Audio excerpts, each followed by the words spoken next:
하나님 말씀 보겠습니다. 열왕기상 13장 33절과 34절입니다. 네, 같이 읽을까요?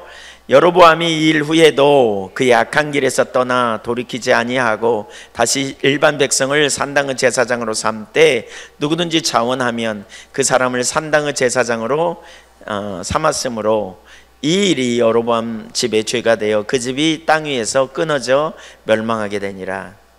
여로보암 무엇이 문제인가? 라는 제목으로 말씀 나누도록 하겠습니다. 성경에 보면 선한 사람의 본으로 다윗을 자주 언급하지요.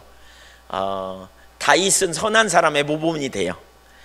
또 반대로 악한 사람의 모본으로 이렇게 기준으로 이렇게 제시되는 사람이 있는데 그게 누구냐면 여로보암입니다. 북왕국의 여러 왕들 중에 여로보암을 항상 기준으로 삼습니다. 저가 여로보암의 죄를 범했더라, 뭐 이런. 열왕기하 13장 11절에 보면 이런 거예요. 여호와께서 보시기에 악을 행하여 이스라엘에게 범죄하게 한 느밧의 아들 여로보암의 모든 죄에서 떠나지 아니하고 그 가운데 행하였더라. 그러니까 느밧의 아들 여로보암의 모든 죄에서 떠나지 않고 행하였다, 이렇게 표현하죠. 여호와 보시기에 악을 행하고, 반복적으로 악을 행하며 그 여로보암의 모든 죄에서. 그러니까 이 구절을 가만히 보면 이미 이 구절은 성경이 우리에게 뭘 말하고자 하는지, 그러니까 이 구절이 어떤 의미인지 다 알고 있는 것처럼 설명하고 있어요. 그가 어떤 사람인지 무슨 죄를 지었는지 우리가 잘 알지 못하면 이 다른 왕들을 향한 하나님의 기준, 뭘 두고 도대체 이렇게 심각한 악이라고 하는지 잘 모른다는 거죠. 그래서 그걸 잘 아는 것이 참 중요해요. 그의 죄악이 뭐고 그가 어떤 심각한 죄악 가운데 있는지를 보는 것이 정말 중요합니다. 네. 그래서 우리가 그 여로보암의 문제를 살펴야 합니다. 우리가 과거에, 그러니까 제가 여러 번 이런 부분 우리가 나눴잖아요. 그러니까 우리는 하나님 중심에 있어야 돼요. 그러니까 하나님 중심에 있으면 하나님을 기쁘시게 하고, 그래서 하나님의 영광을 위해 살죠. 그렇게 되면 우리의 삶이 하나님의 나라와 하나님의 영광을 구하는 삶이 되고요. 그때 하나님을 의지하지요. 하나님의 자원을 의지하고 하나님의 능력을 의지하는 삶을 살게 되고요. 그렇게 되면 하나님의 관점으로 환경을 바라보기 때문에 우리가 믿음으로 반응하는 삶을 살아요. 이런 사람을 성경에서 꼽으라고 한다면 대표적으로 다윗과 같은 사람이죠. 엄청난 어려운 일을 당하면서도 끝내 그는 하나님께 믿음으로 반응하고 결국 여기에 승리가 있죠. 근데 반면에 자기중심적인 삶으로 돌아가면요, 자기를 기쁘게 하려는 자기 목적이 전면에 등장해요. 결국 신앙생활의 목적이 뭐냐? 내 영광을 위해 나 잘 되는 것에 초점이 이렇게 돌아가요. 그러면 내 영광, 내 유익, 내 명예, 내 부귀, 여기에 초점이 돌아가요. 그러면 우선순위가 자기가 돼요. 우선순위가 내가 돼요. 그렇게 되면 무슨 일이 벌어져요? 하나님은 내 영광을 위한 수단으로 전락되기가 쉬워요. 둘러리로 전락되기가 쉬운 거죠. 이렇게 자기 목적이 전면에 등장하면 또 하나 뭐가 문제냐면, 아담이 선악과의 그 행복을 추구하려고 선악과를 따먹은 것처럼 또 한 가지 문제가 뭐냐면 자기를 과신합니다. 자기 능력, 자기가 이룬 거, 여기에 초점이 되면서 참 신앙은 그리스도를 의지하고 하나님을 의지하고 그분의 능력으로 살아야 되는데 자기를 의지하고 자의식에 빠지면서 교만하게 됩니다. 그러니까 자기 목적이 전면에 등장하고 자기 능력을 의지하는 삶으로 살게 되면 결과적으로 무슨 일이 일어나냐면, 어떤 문제나 어떤 상황을 가질 때 내 관점으로 바라봐요. 환경을 내 관점으로 해석하고 인간관계도 내 관점으로 해석하고, 그렇게 되면 결국 처방이 하나님에게서 처방을 찾는 게 아니고요, 그 문제의 해결책을 하나님에게서 찾지 않고 나 스스로 혹은 인간적인 방법으로 그 문제를 해결하려고 갑니다. 그걸 대표적으로 꼽으라고 한다면 사울이, 그러니까 다윗과 비교해서 사울이 그런 사람이었다라고 할 수 있고요. 사울보다 조금 더 간 사람이 지금 오늘 우리가 살펴볼 여로보암입니다. 여로보암은 철저히 자기 목적에 초점을 두고 있고, 그리고 자기 능력으로 그 목적을 이루려고 하다가 결국 보이는 환경, 어려운 위기가 오니까 인간적인 방법으로 그 문제를 풀려고 하게 됩니다. 그리고 결국 하나님께 죄를 짓게 됩니다. 이것이 여로보암의 삶입니다. 열왕기상 12장을 보면 여로보암이 어떤 문제를 가지고 있는지를 알 수 있는데요, 세 가지를 볼 수 있어요. 첫째, 하나님의 은혜로 왕이 된 여로보암입니다. 은혜로 왕이 된 여로보암. 그러니까 여로보암은 북왕국 이스라엘의 왕이 되거든요. 그러니까 사울에 의하여, 다윗에 의하여, 솔로몬에 의하여 이스라엘 12지파가 한 나라를 이루었어요. 그런데 그 이후에 르호보암 시대에 르호보암이 이렇게 미련하게 우둔하게 처신을 함으로 말미암아 10나라가 떨어져 나갑니다. 그러니까 10지파가 떨어져 나가요. 그래갖고 한 나라를 이루고 그 10지파의 왕, 북쪽에 있는 10지파의 왕을 여로보암으로 삼아요. 그래서 여로보암이 왕이 되었어요. 근데 사실 여로보암이 북쪽 10지파의 왕이 되고 남쪽 유다 지파와 베냐민 지파의 왕은 유다가 그러니까 뭐죠? 르호보암이, 솔로몬의 아들 르호보암이 되는데, 여로보암이 10지파의 왕이 된 것은 우연히 되거나 그가 능력이 있어서 된 게 아니고요, 하나님의 은혜로 됩니다. 하나님이 아이야라고 하는 선지자를 통해서 그에게 예언하는데요, 열왕기상 11장 30절 이하를 좀 보겠습니다. 아이야가 자기가 입은 새 옷을 잡아 12조각으로 찢고 여로보암에게 이르되 너는 10조각을 가지라. 이스라엘의 하나님 여호와의 말씀이 내가 이 나라를 솔로몬의 손에서 찢어 빼앗아 10지파를 내게 주고 오직 내 종 다윗을 위하고 이스라엘 모든 지파 중에서 택한 성읍 예루살렘을 위하여 한 지파를 솔로몬에게 주리니. 자, 하나님께서 여로보암을 왕 삼아서 그에게 10지파의 왕으로 세우겠다 이렇게 하시죠. 그 이유가 뭐냐? 바로 뒤에 나와요. 33절 이렇게 말합니다. 같이 한번 읽어볼까요? 이는 그들이 나를 버리고, 잠깐만요, 여기 그들은 누구냐면 솔로몬과 솔로몬 주위에 있던 그 이스라엘 사람들을 말해요. 그러면서 시돈, 같이 읽죠. 시돈 사람의 여신 아스다롯과 모압의 신 그모스와 암몬 자손의 신 밀곰을 경배하며 그의 아버지 다윗이 행함 같지 아니하며 내 길로 행하지 아니하며 나 보기에 정직한 일과 내 법도와 내 율례를 행하지 아니함이니라. 왜 하나님이 솔로몬에게서 나라를 빼서 여로보암에게 주셨다고요? 하나님을 버렸기 때문에, 그리고 우상 숭배했기 때문에, 그리고 그들이 하나님의 길로 행하지 않고 하나님 보시기에 정직하지 않고 하나님의 법도와 율례를 따라 행하지 않았기 때문에, 그래서 여로보암에게 주셨다고요. 이 말씀을 여로보암은 깊이 새겼어야 해요. 자기가 어떻게 왕 됐는가를 새겼었어야 해요. 그가 잘해서 왕이 된 것이 아니라 솔로몬과 이스라엘이 범죄했기 때문에 그것에게서 빼앗아 그를 왕으로 삼으신다는 거예요. 만일 그가 이 말씀을 잘 기억하고 묵상했었더라면 절대로 실패하지 않았을 거예요. 그는 이 말씀을 듣고, 아, 솔로몬이 그렇게 훌륭한 왕이 그런 일을 했다면, 그래서 실패했다면 나도 정신을 차려야 되겠구나. 내가 왕 되어서 정신을 바짝 차리고 하나님의 명령과 하나님 보시기에 기뻐하시는 삶을 살아야지 라고 결단했더라면 어땠을까? 그가 하나님의 명령에 순종하고 실패하지 않았을 텐데. 사울의 실패도 사실 비슷한 문제였거든요.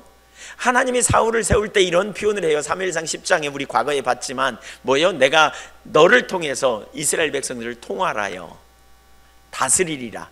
바꿔 말하면 하나님이 이스라엘 백성들을 다스릴 때 사울이라는 임금을 세워서 다스리겠다, 이런 의도를 가졌어요. 그런데 이스라엘 백성들이, 그러니까 사울이 뭐예요? 진짜 왕이신 하나님을 그가 잊어버리고 자기가 스스로 이스라엘 백성들을 다스리려고 하면서 자기 왕권을 지키기 위해서, 그쵸? 왕이신 하나님의 율례와 계명을 따라가기보다는 인간적인 방법으로 따라감으로 말미암아 결국 실패하게 되었다는 거예요. 우리가 베드로 이야기를 전에 살폈잖아요. 요한복음 21장에 보면 베드로가 디베리아 바닷가에서 실패한 이후에 고기나 잡으러 가야 되겠다 그랬더니 예수님이 찾아오셔서 그를 만나주시는 장면. 그 장면을 여러 정황상 보면 결국 거기서 주시는 메시지가 뭐라 그랬어요? 처음으로 돌아가라, 이런 메시지였다 그랬잖아요. 확실히 중요한 것은 우리가 처음 하나님 앞에 어떻게 은혜를 받았고, 어떻게 우리가 구원받았고, 어떻게 하나님이 지금 우리에게 이런 큰 은혜를 그러니까 하나님으로부터 받았는지를 기억하는 게 되게 중요한 것 같아요. 네. 그러니까 우리가 십자가의 대속의 은혜를 안다면, 하나님이 우리가 죄인 되었을 때 우리를 위하여 사랑하는 독생자를 아끼지 않고 십자가에 내어주심으로 우리를 구원하는 놀라운 은혜를 우리가 경험하게 된 것을 진짜 깨닫는다면, 우리가 아직 죄인 되었을 때 그리스도께서 우리를 위하여 죽으심으로 우리가 예수 안에서 영원한 생명을 얻은 것을 진짜 안다면, 우리의 구원이 얼마나 큰 은혜요, 얼마나 놀라운 축복인가요?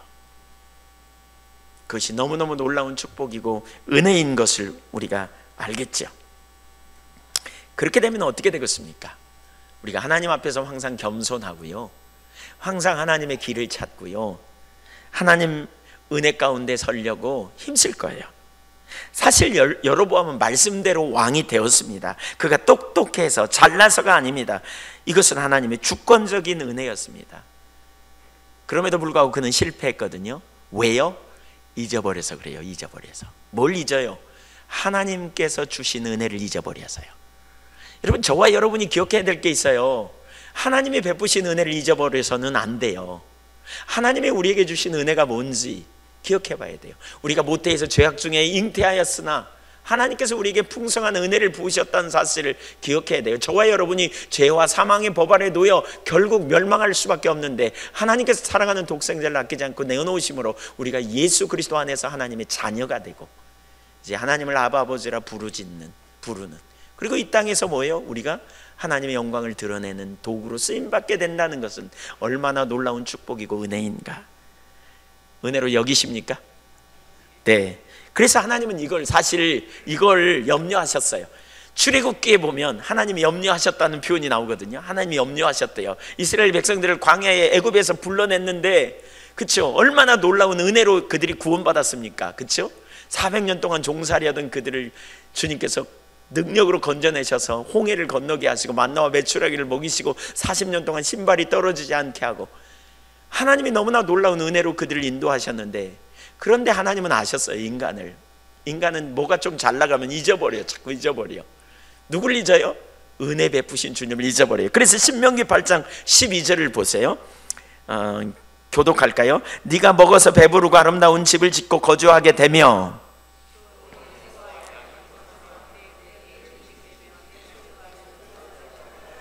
내 마음이 교만하여 내 하나님 여호와를 잊어버릴까 염려하노라. 여호와는 너를 애굽 땅 종되었던 집에서 이끌어내시고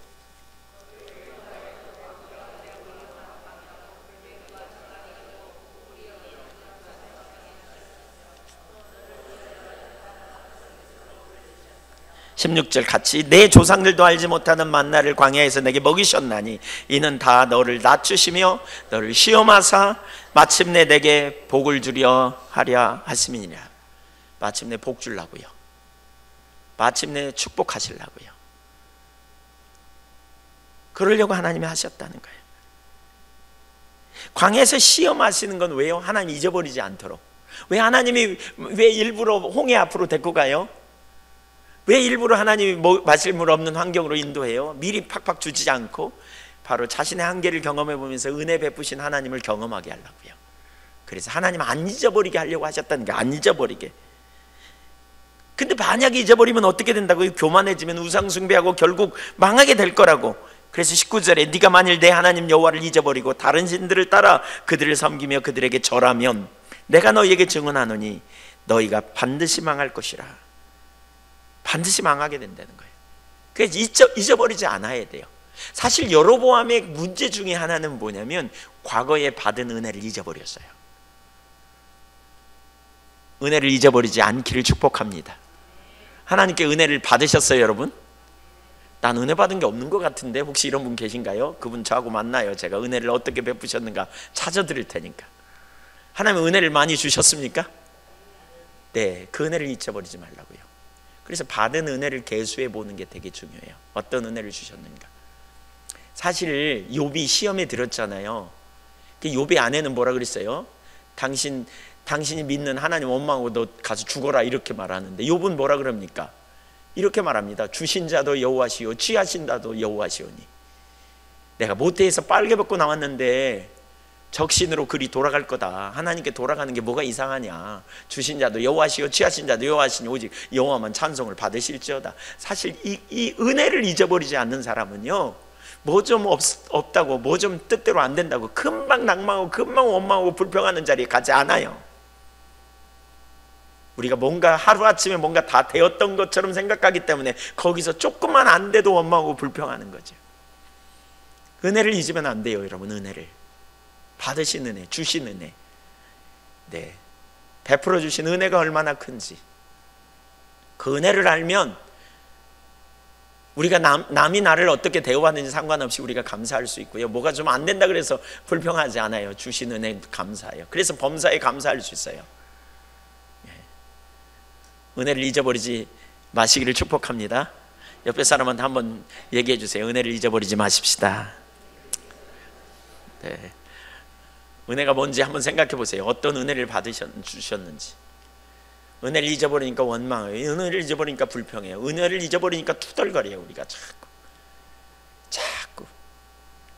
혹시 오늘 오시면서 짜증내지 않았어요? 에휴 뭐 이러면서 교회 좀 가자 그랬더니 뭐 이러면서 네, 투덜거리고 아이고 나도 그냥 뭐 이러면서 네, 자녀들에게 예, 가족끼리 왔으면 한번 쳐다보세요. 예, 주님의 은혜거니 그리고 쳐다보세요. 네, 은혜로. 네, 그러면 우리는 감사할 수 있겠죠. 두 번째, 여로보암이 만난 시험과 실패의 원인. 여로보암이 왕이 된 이후 한 가지 어려운 큰 문제를 만납니다. 여러분, 주님이 우리에게 은혜를 부으시고 우리를 인도하신다 할지라도 문제를 만날 수 있다는 것 우리 많이 들었죠. 여호수아서에 보면 가나안 땅을 하나님이 주시겠다고 수도 없이 말씀하셨는데 여리고성에 들어가니까 성이 견고하고, 그렇죠? 닫혀 있고 난공불락의 요새를 만났다 그랬어요. 네, 문제를 만나요. 이 여로보암이 북왕국 이스라엘 왕이 되는데 한 가지 큰 문제를 만나요. 그게 뭐냐? 나라가 분열된 이후에 백성들이 이후에도 백성들이 절기에 맞추어서 예루살렘에 가서 1년에 3차례 남자들은 예루살렘에서 절기를 지키라 그러잖아요.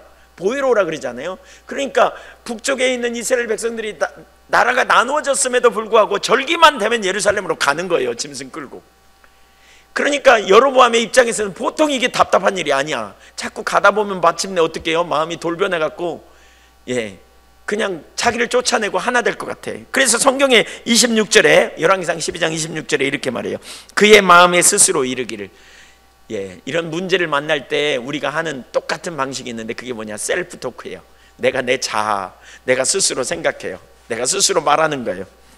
이걸 조심해야 돼요. 나라가 이제 다윗의 집으로 돌아가리로다. 그는 결론을 내립니다. 야, 이제 끝장났구나. 결국 나라가 가버리겠구나. 이렇게 말합니다.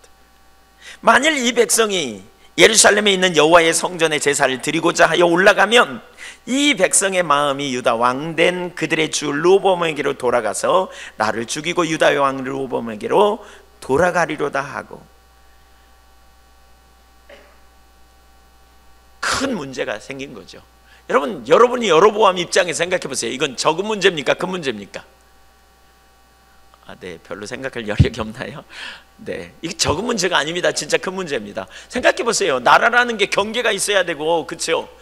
자꾸 같이 놀다 보면 합쳐져 버리지. 그러니까 따로 놀아야 될 것 같은데, 근데 그렇죠? 1년에 3차례 예루살렘으로 가라 그랬어요. 그러니까 가야 돼. 가게 내버려 두자니 이게 나라가 합쳐질 것 같고, 못 가게 하자니 이거 안 될 것 같고, 이런 갈등이 있는 거죠. 그러나 그는 이미 결론을 내려요. 결국 이 나라는 망한다. 우리나라는 망한다. 결국 뺏겨버리겠다. 이런 결론을 내리는 거죠. 보통 문제가 아니에요. 이렇게 생각하니까 그는 마음이 매우 불안했고요. 어떤 대책이 필요한 상황을 느꼈어요. 그는 이건 뭔가 정말 절실한 대책이 필요해요.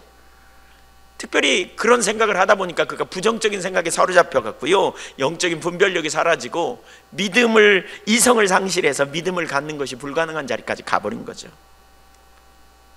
여러분, 우리가 인생을 살다 보면 예수를 잘 못 믿어서 그런 게 아니고 예수님을 잘 믿고 또 하나님의 크신 은혜를 경험하고 인도를 따라가면서도 이런 그 갈등의 시간이 있어요. 이런 문제를 만나요. 그렇죠?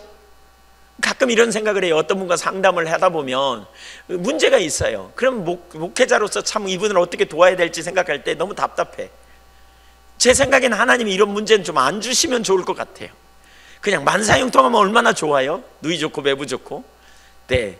근데 그런 문제를 만난단 말이에요. 그런 문제를 만날 때 우리가 어떻습니까?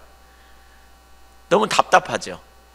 근데 성경에 보면요, 이것이 모든 인간에게 있는 문제인 걸 말하지 않아요. 우리는 그 문제를 야고보서 1장 2절 같은 데 보면 너희가 여러 가지 시험을 만나거든 온전히 기쁘게 여기라. 그 말은 시험이 있다는 거예요. 문제가 있어요. 갈등이 있어요. 그렇다면 그 문제가 생길 때 어떻게 처리하느냐가 되게 중요해요. 어떻게 처리하느냐, 이걸 어떻게 보는 게 필요하냐면요, 시험이라고 봐야 돼요. 시험. 따라서 시험이다. 시험은 잘 치러야 돼요? 못 치러야 돼요? 시험은 잘 치러야 돼요. 잘 치르면 발전이 있어요. 그러니까 시험처럼 우리 가운데 온단 말이에요. 시험처럼 와요. 과거에 저희 자녀들이 필리핀에 언어 연수를 가가지고 거기서 생활이 힘들다고 막 그래요. 그래서 제가 이렇게 말했어요. 네가 취할 수 있는 태도가 3개다. 첫째는 선택할 수 있는 태도가 3개다. 첫째는 도망하는 거다. 그만두고 도망와라. 두 번째, 네가 합리화하면서 적당히 타협하면서 그냥 적당히 살아갈 수 있다. 세 번째, 문제를 직면하고 영적으로 돌파해내는 것이다. 그 문제를 돌파해내는 것이다. 뭘 선택할래? 이렇게 나눴어요. 여러분, 시험은요 잘 치러야 돼요. 그걸 시험으로 보이면 긴장을 해야 돼요. 과거에 저희가 전에 섬기던 교회에 있을 때 제 아내가 꿈을 참 잘 꿨어요. 꿈. 근데 너무 어떤 때는 참 희한한 게요, 등장인물까지 똑같아요. 그날 오후에 있을 일을 그 전날 꿈을 꾸든지 막 이런 일이 생겨요. 근데 제 아내 꿈에 선생님이 나타나갖고 그런다는 거예요. 시험을 본다. 너 이제 시험 본다. 그러면 그 다음에 꼭 시험이 생겨요. 처음에는 몰랐어요. 당황스러운 일이 생기거나 문제가 생겨요. 처음에는 몰랐어요. 왜 이런 일이 있지?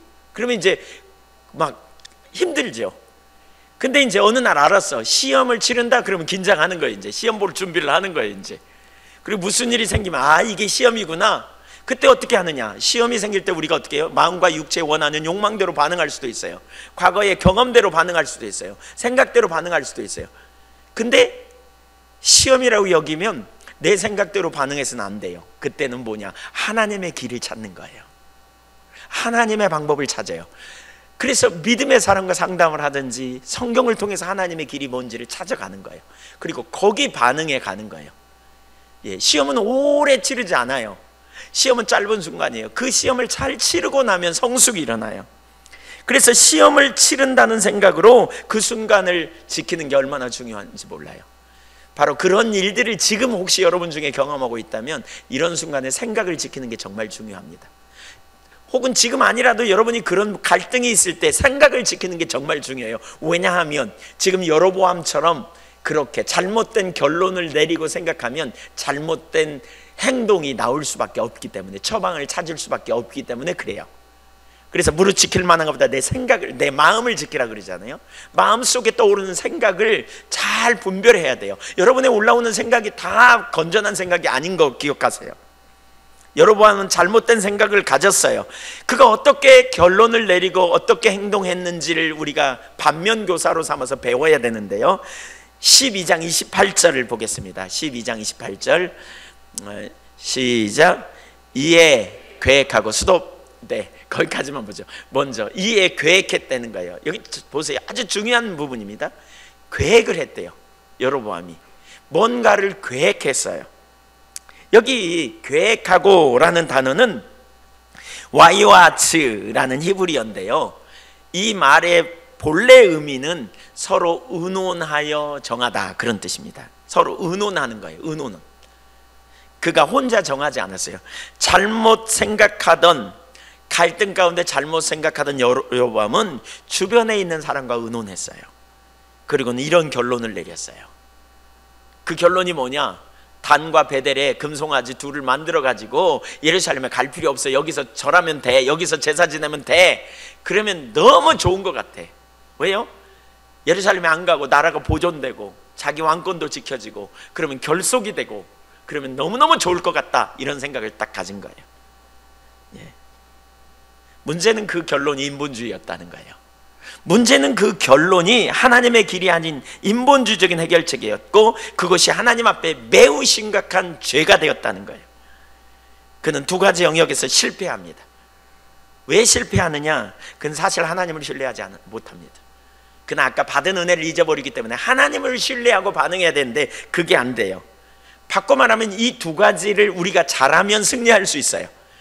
여로보암이 실패한 두 가지, 우리는 바꿔 말하면 이 두 가지를 잘하면 승리할 수 있어요. 갈등의 순간에.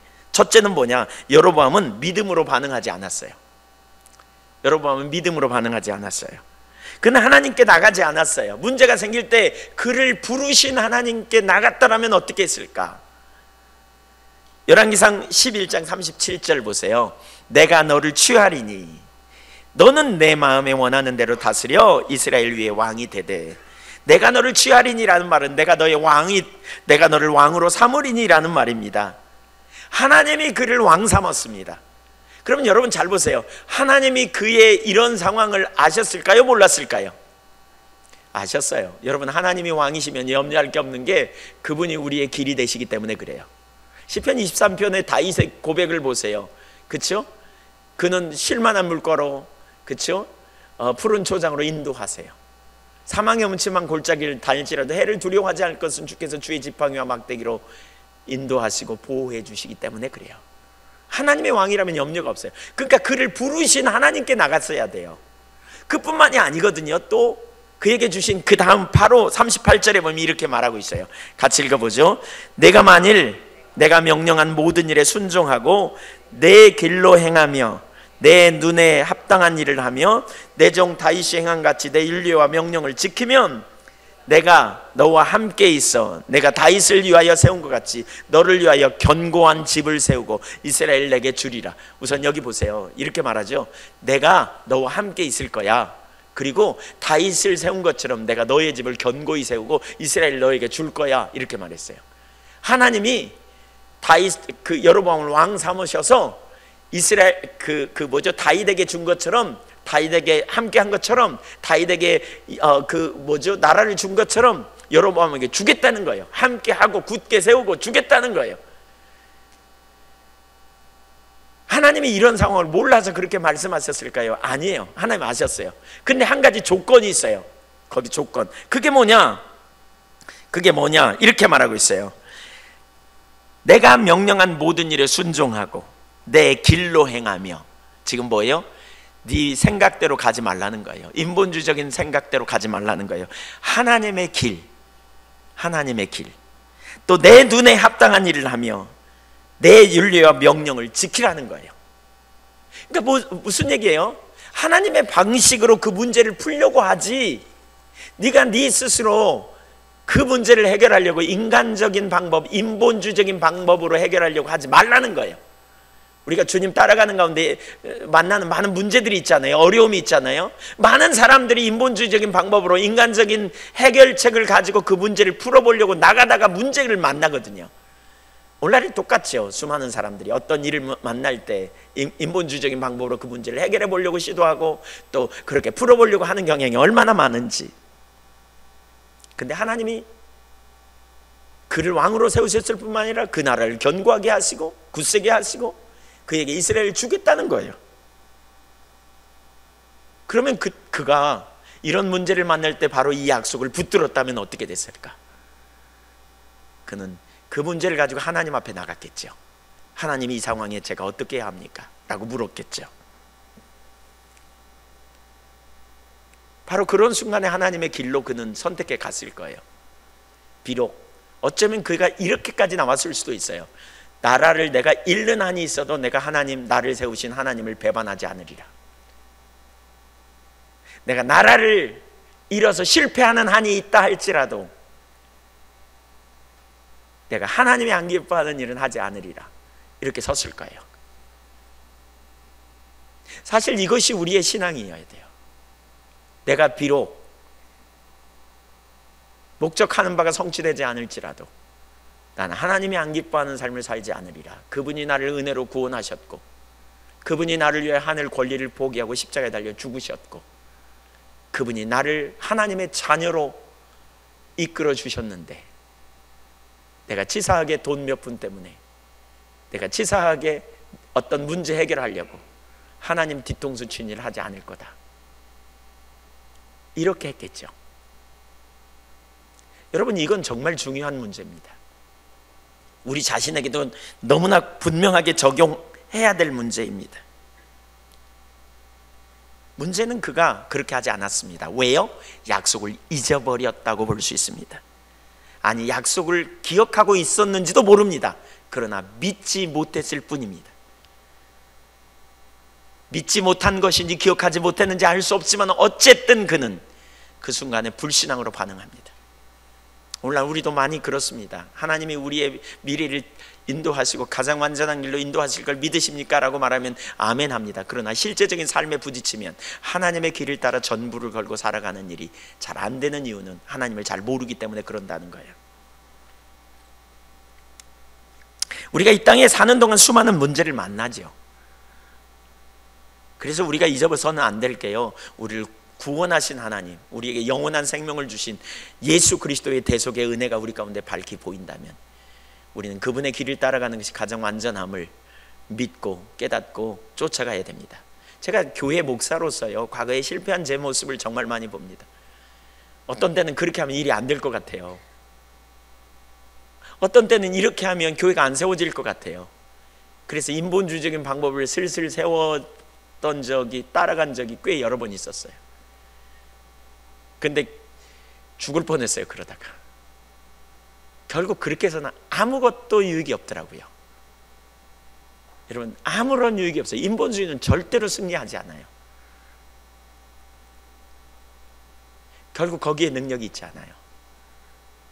하나님이 우리와 함께 하심이 우리 삶의 가장 큰 능력이거든요. 최고의 축복은 하나님이 우리와 함께 하심이에요. 하나님은 생명이시기 때문에 그 생명이신 하나님이 우리와 함께 하면 그분의 생명이 넘치는 게 복이에요. 생명이신 하나님이 우리와 함께 가실 때 우리 가운데 따라오는 결과가 생명의 징조들이 나타나는 게 복이에요. 하나님이 지혜가 되시고, 하나님이 거룩함이 되시고, 하나님이 우리에게 때를 따라 돕는 은혜로 함께 해주심으로 길을 내시고요, 피할 길을 내시고요, 인도해 가시고요, 거기 놀라운 승리가 있음을 믿으시기 바랍니다. 주님이 함께 하시는 거예요. 그래서 하나님의 임재를 소중히 여기셔야 돼요. 여러분, 하나님의 임재가 함께 하면 돼요. 우겨쌈을 당해서 쌓이지 않아요. 왜냐하면 하나님이 피할 길을 내시거든요. 하나님이 함께 하시면 담대해요. 왜요? 하나님께서 그 순간순간 우리에게 필요를 공급하시고 능력으로 함께 해주시거든요. 하나님이 함께 하심이 관건이에요. 하나님이 함께 하심. 나는 무슨 어떤 상황에서든지 하나님이 함께 하심이 내 삶의 최선이다 라고 고백할 수 있다면 거기에 강력한 능력이 있어요. 여로보암은 그걸 놓쳤어요. 은혜를 잊어버렸든지 약속을 잊어버렸든지 아니면 알면서도 약속을 따라가야 뭐가 되냐? 꼭 그렇게 살아야 뭐가 되냐? 세상을 사는 건 다르지? 이런 논리를 가졌는지 잘 모르겠지만 여로보암은 결국 믿음으로 순종하지 못했어요. 그래서 그는 하나님의 길을 떠난 거예요. 두 번째 그의 문제는 뭐냐? 믿음 없는 사람들과 의논했다는 거예요. 여로보암은 그는 의논했는데 믿음 없는 사람들과 의논했어요. 하나님의 사람들과 의논했더라면 얼마나 좋았을까. 사실 여로보암의 주위에는요, 하나님의 사람들이 있었습니다. 우선 그가 왕이 될 거라고 예언했던 아이야 선지자가 있었고요, 또 그 주위에는 많은 레위인 제사장들이 있었습니다. 그러나 그는 하나님의 사람들과 의논하지 않았습니다. 그리고 자기 주변에 자기 생각에 똑똑하다고 생각하는 사람들, 그런 사람들을 모아놓고 의논했습니다. 정치는 하나님과 의논하는 게 아니라 정치는 정치 잘하는 사람과 의논해야지, 이렇게 생각하면서 의논했는지 모릅니다. 그런데 어떻게 됐습니까? 불행하게도 그와 의논했던 사람들은 믿음의 사람이 아니었습니다. 세상적으로는 똑똑했을지 모르지만 그와 의논했던 사람들은 하나님을 몰랐습니다. 그러니까 하나님의 방법이 아닌 인간의 방법으로 처방을 냈던 것이지요. 결국 그래서 해서는 안 될 끔찍한 죄악을 저지릅니다. 치명적인 죄악을 저지르게 됩니다. 그래서 그는 실패합니다. 여러분은 누구를 여러분의 인생의 상담자로 두고 있겠습니까? 성경에 보면 같은 문제를 만날 때 나누어지는 걸 봐요. 어떤 사람, 이런 문제가 성경에 많이 나옵니다. 이런 동일한 위급한 상황에 어떤 사람은 하나님과 의논하던 사람이 있는가 하면, 아니면 인간적인 방법으로 문제를 풀어가려고 하는 사람이 있어요. 그리고 그 결과는 각각 달라요. 하나님을 경험하는 기회가 되기도 하고, 아니면 실패해갖고 하나님으로부터 엄청난 어려움을 당하는 삶을 맞기도 하고요. 역대하 20장 1절 이하를 보면 여호사밧 임금 이야기가 나옵니다. 제가 여호사밧 얘기를 많이 하죠. 모압과 암몬과 몇 마온 사람들이 연합해서 남한국 유다를 침공합니다. 그때 여호사밧 임금은 하나님을 향하여 하나님 앞에서 길을 찾습니다. 역대하 20장 3절에 보니까 현대인의 성경은 이렇게 말하는데요. 한번 같이 읽어볼까요? 읽어볼까요? 시작. 여호사밧은 이 보고를 받고 두려워서 여호와께 물어보기로 결심하고 모든 유다 백성에게 금식 선포령을 내렸다. 여호와께 뭐하기로? 물어보기로 결심했다. 하나님께 물어보기로 작정했다는 거예요. 사실 현대인 쉬운 성경, NIV 성경, 표준 세번역, 다른 많은 번역은 이렇게 번역하고 있습니다. 여호와께 물어보기로 했대요. 여호사밧은 위기의 순간 물어봤어요. 여로보암 같으면 어떻게 했어요? 물어보지 않았어요. 하나님을 찾지 않았어요. 사울도 마찬가지예요. 그러나 믿음의 사람은 바로 그런 순간에 뭐예요? 자기를 구원하신 하나님께 나아가는 거예요. 하나님은 우리에게 구원하실 능력만 있는 게 아니고 우리를 위기의 순간 우리를 건져내실 능력, 길을 내시고 인도자 되시고 전지하시잖아요. 전능하시잖아요. 그 능력을 가지셨기 때문에 이렇게 나갔더니 역대하 20장 15절에 보니까 하나님이 처방을 주십니다. 거기 야하셀 선지자를 보내가지고요 이렇게 말합니다. 너희는 이 큰 무리로 말미암아 두려워하나 놀라지 말라. 이 전쟁은 너희에게 속한 것이 아니요 하나님께 속했다. 그러면서 너희는 이 전쟁에 싸울 것이 없다. 너희는 마주 서서 나가라. 그러니까 그들이 의논해갖고요 성가대를 앞세우고요 적군을 향해 나가요. 저쪽은 전쟁하자고 칼과 창 가지고 오는데 이쪽은 성가대 갖고 나간다니까요, 앞서서. 그랬더니 찬양이 시작되는 중에 역대하 20장 22절에 노래와 찬송이 시작될 때 여호와께서 복병을 두어가지고 유다를 치러 온 암몬 자손과 모압산 세일 거민들을 침으로 그들이 패하여 결국 한 명도 살아서 돌아가지 못하고 다 죽습니다. 하나님은 우리의 상황을 아세요. 하나님은 우리의 상황을 아세요. 그리고 그분은 분명한 처방을 가지고 계세요. 믿음으로 하나님 앞에 대면하여 서는 여러분이 되시기를 축복합니다. 저도 사실 그런 위기를 만날 때 수많은 유혹이 있었고 과거에 그런 경험을, 인본주의적인 실패를 정말 많이 했습니다. 결정을 해서 인본주의적 결정으로. 근데 그게 유혹이 안 되더라고요. 여러분 하나도 도움이 안 돼요. 믿음으로 주님을 의지하고요 주님 편에 대면하고 서는 삶이 돼야 거기 능력이 있고요 거기에 승리가 있어요. 하나님 의지하셔야 돼요. 고린도전서 10장 13절에 또 마찬가지예요. 거기 그렇게 말하고 있죠. 사람이 마땅히 감당할 시험밖에는 당한 일이 없다. 너희가 당한 것이 없다. 오직 하나님은 미쁘시다. 미쁘다는 말은 신실하시다는 말입니다. 감당치 못할 시험을 허락지 않는다. 한번 따라서요. 감당치 못할 시험을 내게 허락지 아니하신다. 그뿐 아니라 시험 당할 즈음에 또한 피할 길을 내신다. 시험을 허락지 아니하신 하나님께서 혹시 시험을 허락하시면 동시에 먼저 한쪽에서는 시험 주시고 한쪽에서는 피할 길을 내신다는 거예요. 그러니까 여러분 시험의 순간 피할 길을 주님이 동시에 내시고 계신, 그 주님 앞에 가셔야 돼요. 주님 앞에 피할 길을 내시는 주님 앞에 가야 돼요. 이게 우리 그리스도인이 해야 될 일이에요. 반면에 그렇지 않은 선택을 한 사람들이 있어요. 예를 들면 이사야 30장에 보면 이사야 30장에 보면 항상 문제를 이렇게 풀어가지 않았던 사람들의 모습이 나오는데요, 위험한 순간에 이렇게 문제를 해결하지 않은 사람들의 모습이 나와요. 이사야 30장 보면. 현대 성경을 좀 볼까요? 북왕국 아수르가 강대국이 돼가지고 이렇게 쳐들어오려고 하는 순간에 남한국 이스라엘 백성들이 하나님께 묻기보다는 자기들끼리 의논했어요. 믿음 없는 사람들끼리 모여 의논해봐야 그 결론을 내려. 이걸 두고 하나님 뭐라 그러는지 보세요. 같이 읽어볼까요? 여호와께서 말씀하셨다. 나를 거역하는 자들에게 화가 있을 것이다. 그들은 내가 세우지 않은 계획을 수행하며 내 뜻에 맞지 않는 조약을 맺어 죄에 죄를 더하고 있다. 그들은 나에게 물어보지도 않고 이집트의 도움을 얻고자 그 뒤로 내려가서 이집트 왕을 의지하였다. 그러나 이집트 왕은 그들을 도울 힘이 없을 것이니 그의 보호를 받으려 하는 자들이 수치를 당할 것이다. 그들은 하나님께 묻지 않았어요. 정치적으로 그 문제를 해결하려고 해요.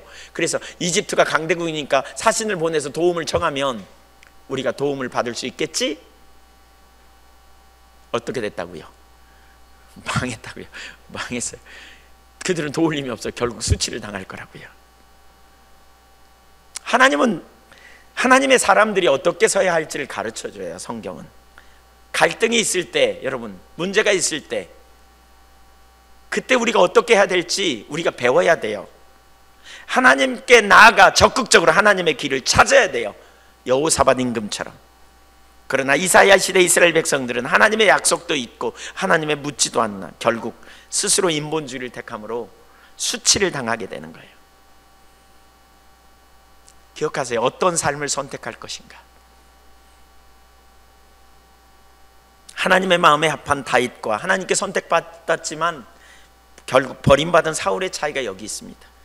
다윗은 범사에 하나님의 뜻을 물었습니다. 그러나 사울은 역대상 10장 14절에 보니까 여호와께 묻지 아니함으로 여호와께서 그를 죽이시고 그 나라를 이새의 아들 다윗에게 넘겨주셨더라. 하나님께 묻지 않고 인본주의적인 방법으로 해결하려고 하는 거, 이게 결국 이새의 죄예요. 이게 그렇게 되면 결국 하나님이 기뻐하시는 이게 결국 여로보암의 죄예요. 이렇게 되면 결국 뭐냐? 인본주의를 택하고요, 그게 심각하게 하나님의 율례와 명령을 어기는 자리로 가버리는 거죠. 결국 이 믿음이 없으면 그렇게 가요. 믿음이 없으면 베푸신 은혜를 기억하고 은혜 주신 주님 앞에 믿음으로 반응하여 영적인 돌파를 경험하는 승리가 있어야 돼요. 아멘. 개인적인 경험이지만 사실 저는 정말 많은 그런 경험을 하게 됐어요. 제가 목회하면서 정말 힘들 때마다 힘든 위기가 많았거든요. 근데 힘들 때마다 그러니까 하나님 앞에 나아가면요 안식이 있어요. 이렇게 평강이 있어요. 그러니까 과거에는 평강이 있지 않아요. 문제가 제 앞을 싸고 있기 때문에 평강이 없어요. 문제가 훨씬 커 보이고요, 이게 잘 안 될 때는. 그럴 때마다 제가 어떤 걸 이렇게 찾아갔냐면 제일 먼저 하나님이 나를 구원하셨는가를 생각해 봐요. 내가 죄인 맞나? 죄인이야. 그래. 그래서 나에게는 예수님이 필요했어. 그래, 난 예수님 믿고 난 구원받은 하나님의 자녀야. 맞아요? 맞아. 제 안에 확신이 있거든요. 그 다음에 두 번째로 하나님이 나를 목회자로 부른 거 맞나? 맞아요. 제가 수도 없이 생각해 봤어요. 부름받은 확신이 있는지. 맞아요. 제가 구원받은 하나님의 백성이고 나는 목회자로 부름받았고 하나님이 나를 이 교회로 인도하셨나? 맞아요. 거기까지 가면요 그 다음은 쉬워요. 왜요? 그러면 나를 부르신 주님이 이 문제도 알고 계시고 이 문제의 처방도 갖고 계시겠구나, 이렇게 결론이 나요. 그럼 그때 뭐예요? 주님을 믿음으로 신뢰해요. 인도해 주실 것을. 너무 조급하지 않아요. 왜요? 하나님 인도하실 거니까. 놀라지 않아요. 왜? 하실 거니까. 여러분, 같은 문제를 만날 때 믿음으로 그렇게 돌파해 나가세요.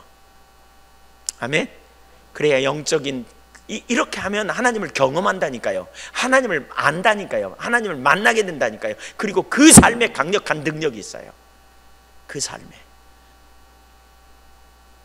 여로보암은 그렇게 못했어요. 여로보암은 믿음으로 반응하지 않았어요. 그래서 세 번째 여로보암이 지은 세 가지 죄를 볼 수 있어요.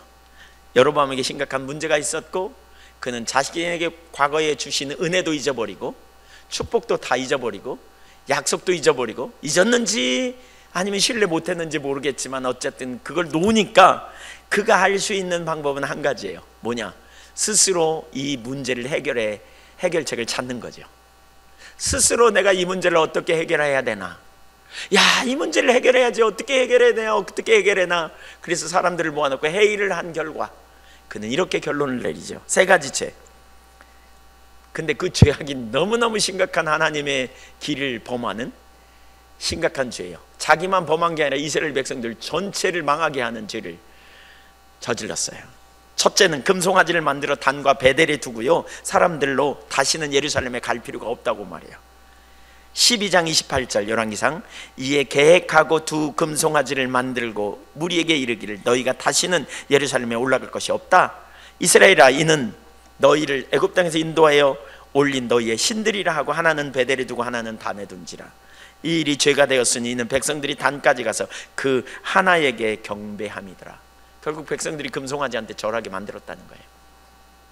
이것이 죄가 되는 이유가 세 가지인데요. 그러니까 두 가지인데요. 하나는 뭐냐면 십계명에 보면 아무 형상이든지 만들지 말라 그러잖아요. 그것들에게 절하지 말라 그래요. 십계명을 어기게 하는 죄였고요.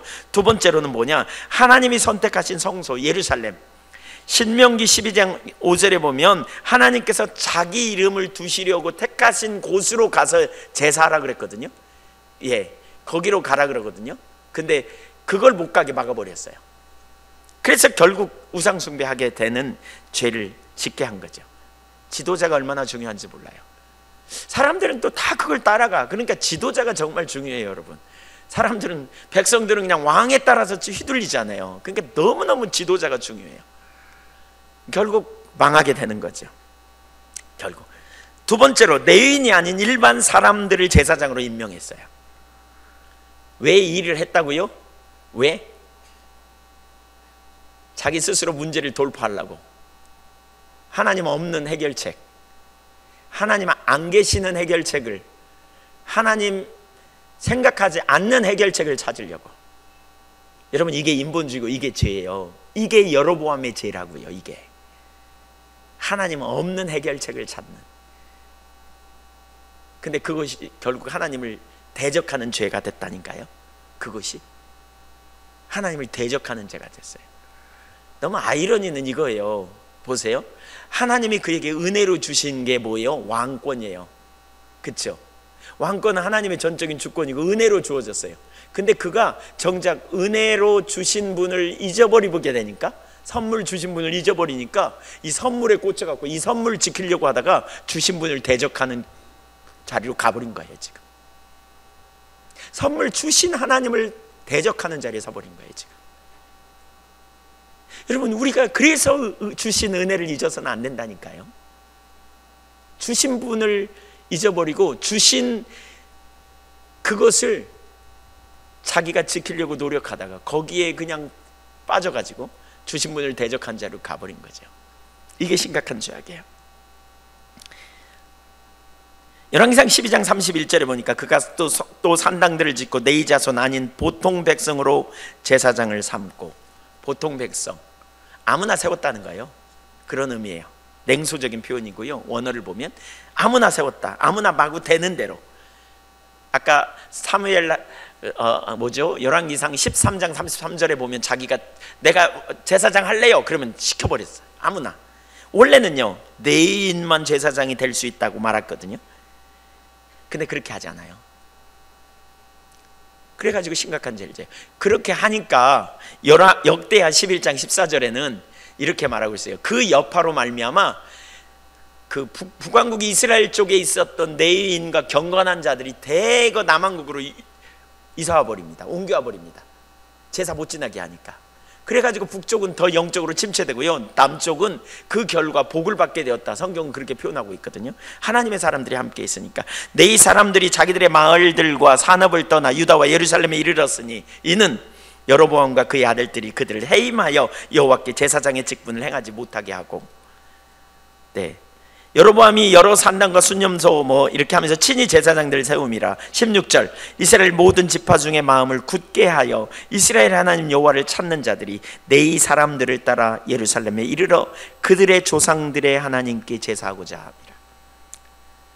결국 그들은 뭐예요? 온전한 예배 장소를 찾아 떠난 거죠. 하나님의 뜻이 이루어지는, 하나님의 길이 있는 이걸 향해 간 거죠. 결국 북왕국은요 점점 영적으로 침체됐어요. 왜? 분별력을 상실하니까. 결국 멸망의 길인 우상숭배의 길로 행하게 되었고요. 세 번째 문제가 있어요. 세 번째 지은 죄가 뭐냐? 여로보암이 지은 세 번째 죄는 절기를 자기 마음대로 정했습니다. 열왕기상 12장 32절에 보니까 유다의 절기와 비슷하게 8월 15일 날 절기를 정했어요. 자기 멋대로. 33절에 보니까 자기 마음대로 정한 달 여덟째 달 15째 날로 이스라엘 자손을 위해 절기를 정하고 베델에 쌓은 제단에 올라가서 분향하였더라. 자기 멋대로 제사를 지냈어요. 절기를 마음대로 정하고요. 왜요? 백성들에게 예루살렘에 못 가게 하려고. 이것이 이스라엘로 범죄케 한 느밧의 아들 여로보암의 죄예요. 자기 혼자만 그런 게 아니고 다른 사람까지 몽땅 죄를 범죄케 한. 여러분, 여로보암의 죄가 뭔지 보이세요? 뭐가 문제인지 보이시나요? 금송아지 둘로 만들어서 이스라엘 백성들로 예루살렘에 못 가게 한 것은 그가 더 이상 하나님을 안 믿어서 그런 것이 아니에요. 그의 문제는 뭐냐?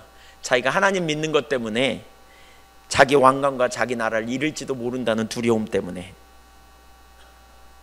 결국 그는 이런 짓을 저지른 거예요. 여로보암의 죄는 무신론자가 되어 하나님 믿기를 포기한 것이 아니고요, 오히려 하나님을 믿되 자기 양심에 편리한 대로 하나님의 계명을 고의적으로 수정 변경한 거죠. 자기 목적에 맞게. 이게 얼마나 큰 죄인지 몰라요. 예루살렘까지 갈 필요가 없다는 거예요. 예배하는 걸 자기 마음대로 뜯어고치고 절기도 뜯어고치고 제사장도 마음대로 세워. 왜 제사장을 자기 마음대로 세웠을까요? 기존 제사장을 세워놓으면 말 안 들으니까 자기 마음에 들고 자기 말 듣는 제사장, 이런 사람들을 쫙 세웠죠. 자, 그러면 여기 중요한 한 가지가 있는데 뭐가 문제냐요? 뭐가? 왜 이랬을까요? 왜 이렇게 했을까요? 그가 이거예요. 하나님이 주신 선물, 하나님이 주신 은혜의 선물, 왕권을 자기 목적 삼았어요. 자기의 최고의 인생의 목적으로 삼았어요. 그리고 그 목적이 전면에 등장하니까요, 그 목적을 자기의 기쁨, 자기의 힘, 자기의 만족, 행복을 주는 것으로 삼으니까요, 그때부터 하나님은 그 목적을 이루기 위한 수단으로 전락시킨 거예요. 여러분, 우리가 하나님을 사랑하는 것이 우리 인생의 최고의 목적이어야 되고요, 하나님의 영광을 위해 사는 삶이 우리 인생의 최고의 기쁨이고 만족이어야 돼요. 그렇게 우리가 하나님의 영광을 위해 살 때 하나님이 우리에게 친히 하나님 노릇하시면서 우리를 보호하시고 지키시고 돌보시는 것이 우리의 신앙이에요. 우리가 복받기 위해 하나님을 찾는 게 아니고, 우리를 죄인 되었을 때 우리를 위하여 아들을 아끼지 않고 내놓으신 주님의 그 사랑과 자비와 긍휼을 안다면 우리는 이제 이 땅에서 하나님의 영광을 위해 살기로 작정하고, 우리가 하나님의 나라와 의를 구하면 하나님이 우리에게서 친히 하나님 노릇해 주시고 우리를 보호하시고 우리를 돌봐주심이 신앙이에요. 그분이 당신의 영광을 위해 저와 여러분을 들으시고 세우시고 이끌어 가시고, 이게 우리의 신앙이어야 돼요. 근데 이게 바뀌어. 지금 여로보암의 문제가 이게 바뀌었어요. 뭐가 바뀌어요? 내 목적을 전면에 두고요, 하나님은 내 목적을 돕는 수단으로 전락시킨 거예요. 그러다 보니까 하나님의 말씀에 순종하지 않아. 자기 목적에 문제가 없는 하나님 말씀에 순종해. 근데 지금 여로보암처럼 내 목적하는 바, 내 왕권을 지키려는, 내 나라를 지키려는 그게 전면에 등장하는데, 그렇게 하다 보니까 신앙으로 따라가다 보면 이거 놓칠 것 같아. 신앙을 따라가다 보면 이거 다 잃어버릴 것 같아. 그러니까 그는 신앙을 버리는 거죠. 그러니까 그는 하나님을 버리는 거예요. 자기 목적을 이루기 위해 하나님을 적당한 자기 방편대로 바꾸는 거죠. 하나님의 예배도 또 의식도 다 자기 수준에 맞도록 뒤바꿔 버린 거죠. 그렇게 되니까 심각한 결과를 가져오는 거예요. 결국 이 문제는 뭐냐? 이렇게 결론을 맺을 수 있어요. 누가 당신의 주인이냐는 거예요. 누가 당신의 기쁨이냐는 거예요. 누가 당신의 목적이냐는 거예요. 하나님이냐, 아니면 여러분의 명예나 부귀냐는 거예요. 세상에서 여러분 잘 되고 잘 먹고 잘 살기를 원하는 것이 여러분의 인생의 최고의 목적이라면, 우리는 여로보암처럼 조금도 다를 바 없이 결정적인 순간에 우리는 하나님을 수단으로 여기고 하나님의 말씀을 업신여기고, 우리는 인본주의적인 방법을 택하고 신앙을 적당히 타협하면서 그렇게 살 수밖에 없다는 거죠. 그런 자리로 돌아갈 수밖에 없어요. 이런 신앙에서 심각한 문제가 있어요. 뭐가 문제입니까? 여러분이 하나님이라면 무슨 생각이 들겠습니까? 여로보암은 하나님을 업신여기는 자리에 가 있습니다. 하나님은 자기 목적을 위한 수단으로 전락되어져서 하나님은 정말 무시받는 느낌이 들 거예요. 여러분 인간관계에서 누군가 여러분을 자꾸 이용해, 여러분을 좋아한다고 말해, 사랑한다고 말해. 근데 알고 봤더니 나를 이용해가지고 뭔가를 얻어내려고 하는 자리에 있고 진짜 마음은 여러분 속에 없다면 여러분 그 사람과 좋은 관계를 맺을 수 있겠느냐고요. 우리가 예수 그리스도를 주로 고백한 이후에 하나님과 언약을 맺게 됐습니다. 이때 하나님은 우리 하나님이 되시고 우리는 그분의 자녀가 되죠. 이 언약 관계입니다. 인격적 관계입니다. 인격적 관계의 핵심은 뭐죠? 우리가 서로를 존재를 다해 사랑할 때 진정한 사랑이 되고요, 중심에 경외하는 마음, 존중하는 마음을 가질 때 온전한 관계가 됩니다. 그런데 하나님은 우리를 다 아세요. 우리가 겉으로 하나님을 입술로만 사랑한다고 말하면서 실제로는 자기 목적이 내려지지 않는다면 하나님이 기뻐하시는 하나님과 온전한 관계 가운데 있겠는가 하는 거예요. 이것이 여로보암의 실패입니다. 여러분의 인생의 최고의 기쁨이 주님이 일 수 있기를 축복합니다. 여로보암의 또 한 가지 문제가 뭐냐? 그는 자신을 속이는 죄를 범했습니다. 그는 알았어요. 단과 베델에서 제사 드리는 게 틀렸다는 걸 알았어요. 거기에 능력이 없다는 걸 알았어요. 왜 알았냐면, 뭘 보면 알 수 있냐면요, 14장에 보면, 열왕기상 14장에 보면 그의 어린 아들 아비야가 병에 걸려요. 그래서 죽어가요. 그러니까 그는 그 어린 아들이 아팠을 때 그는 단과 베델에 가서 분향하지 않아요. 그는 금송아지를 찾아가서 상의하는 일을 하지 않아요. 왜 안 그럴까요? 그는 알았어요. 그게 능력이 없다는 걸 알았어요. 근데 그럼에도 불구하고 단과 베델의 사람들을 가서 제사 지내라고 했어요. 그는 뭐 하느냐? 비로소 그런 문제가 생기니까 자기를 왕으로 예언했던 아비야를 찾아가게 해요. 자기 아내를 보내요. 자기가 한 짓이 있으니까 가지도 못하고 자기 아내를 변장해서 가서 어떻게 될 건지 좀 도움을 청해서 상담하고 좀 받아오라고 이렇게 말합니다. 그는 진짜 능력은 자기의 거짓된 행동에 있지 않다는 걸 알았어요. 그는 진짜 능력은 살아계신 하나님의 길을 따라가야 되고 하나님께 능력이 있다는 걸 그는 알았어요. 근데 그렇게 하지 않았어요. 의도적으로 모든 게 다 괜찮을 거야, 한때 놀라운 은혜를 받았던 여로보암, 그러나 마음과 육체에 원하는 욕망을 위해 신앙을 타협하고 갑니다. 하나님의 사랑을 말하면서 적당히 살아갑니다. 그리고 마음 안의 양심을 통해 들려지는 하나님의 음성을 묵살해버립니다. 뭐가 진리인지 알아요. 근데 적당히 타협하면서 살아요. 오늘날 많은 사람들이 그 자리에 갑니다. 참 신앙의 길이 뭔지 압니다. 그런데도 불구하고 마음과 육체에 원하는 욕망을 따라 하나님의 말씀을 묵살해버려요. 양심 안에서 무시해버려요. 꼭 그렇게 살아야 되나? 이러면서 다 괜찮아. 그러다가 위기가 닥치면 진짜가 나오죠. 아이고 내가 심각하구나. 야 이렇게 되면 안 되는구나. 위기가 닥치면. 그리고 만사형통할 때는 다 괜찮다고 자신을 설득하고 양심을 질식시키고 자기 안에 있는 하나님의 음성과 다투는 일을 합니다. 사실 우리가 하나님의 말씀을 들어야 돼요. 내 양심이 되는 소리를 들어야 돼요. 정직해야 돼요. 결론적으로 여로보암은 회개할 기회가 있었지만 회개하지 않습니다. 13장에 보면 하나님이 무명의 선지자를 보내서 여로보암을 회개할 기회를 주거든요. 그에게 돌이키라고 말하거든요. 근데 회개 안 해요. 그랬더니 오늘 우리가 읽었던 본문 33절, 13장 33절에 여로보암이 일 후에도, 즉 회개를 하라고 돌이키라고 말을 들었음에도 불구하고 그가 악한 길에서 떠나 돌이키지 아니하고 다시 일반 백성을 산당의 제사장으로 삼되 누구든지 자원하면 그 사람을 산당의 제사장으로 삼았으므로 이 일이 여로보암 집에 죄가 되어 그 집이 땅 위에서 끊어져 멸망하게 되니라. 회개할 기회를 주셨는데 안 해요. 돌이킬 능력이 없었던 거죠. 한 선지자를 통해 경고하시지만 사실 하나님은 위기의 순간 말씀을 보내십니다. 오늘 어쩌면 저와 여러분에게 하나님이 우리에게 지금 어떤 영역에서 말씀을 주시는 것이라고 받아들여질 수 있다면 너무 좋겠습니다. 여로보암은 그것을 은혜로 받지 못합니다. 그래서 그는 이 선지자를 향해 소리를 지르다가 그 손이 말라버립니다. 그가 하나님이 보낸 사람이라는 걸 깨달았습니다. 그럼에도 불구하고 안 돌이켜요. 결국 그는 어떻게 됩니까? 여로보암의 집이 망합니다.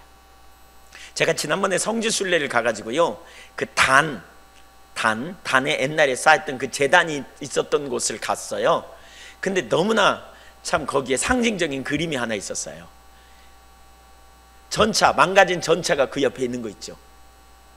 그러니까 사실 그 우상숭배, 하나님 안 기뻐하는 자리에 있음으로 말미암아 있었던 어떤 전쟁의 흔적이라 그럴까? 그런 거죠. 물론 시대적으로 그 전쟁이 고시대에 있었던 건 아니죠. 최근에 일어난 전쟁에서 그 부서진 전차가 거기 딱 이렇게 놓여 있는, 그걸 보면서 굉장한 의미가 있더라고요.